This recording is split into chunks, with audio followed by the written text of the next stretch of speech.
Welcome to this mini reflection series on the season of Lent. I'm Daniel. In this series, we're going to take a look at Jesus, and we're going to take a look at 3 ideas of how the person of Jesus invites us into the season of Lent. The first is the surrender of power.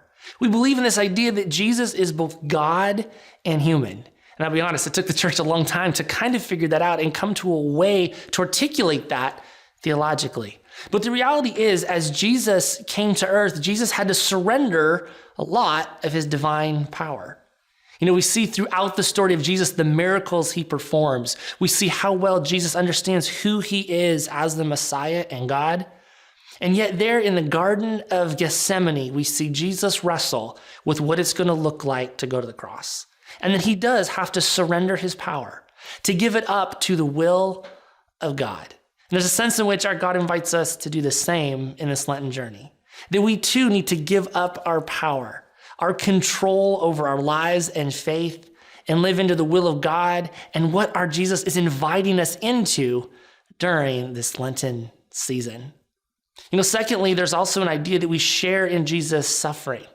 Now, in the past, many years ago, there was a time where monasteries developed, and there was kind of a controversial theology that developed as persons would try to find suffering as a way to connect to Jesus, to connect to his death on the cross. And we found that to be problematic in a way.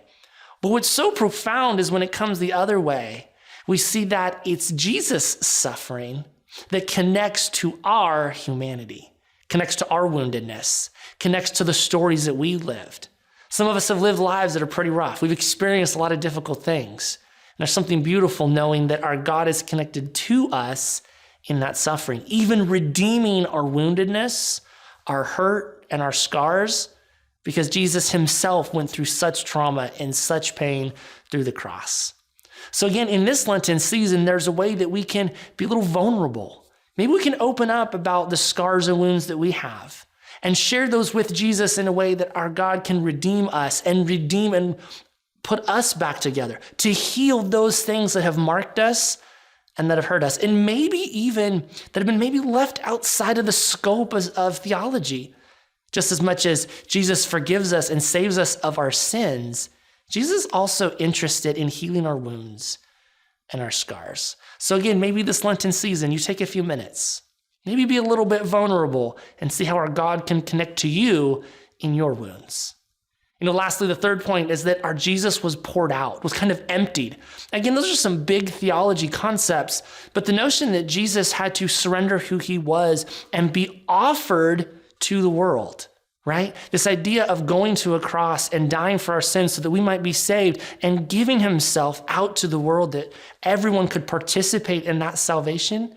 We too are called to do the same thing. We too are called to go out and offer ourselves to the world, whether that be to your family, your community, to your church. Sometimes it's not so as extreme as we might think. Maybe it means just getting involved in a ministry, helping teach a class, using some of the gifts and skills God has given you to offer them back to ministry and to the church. So I hope this Lenten season, you're able to think, you're able to reflect a little bit as to who Jesus is and how we are being invited to share in his suffering and being poured out for the world, and maybe even giving up of our power as we pursue the will of God in our lives.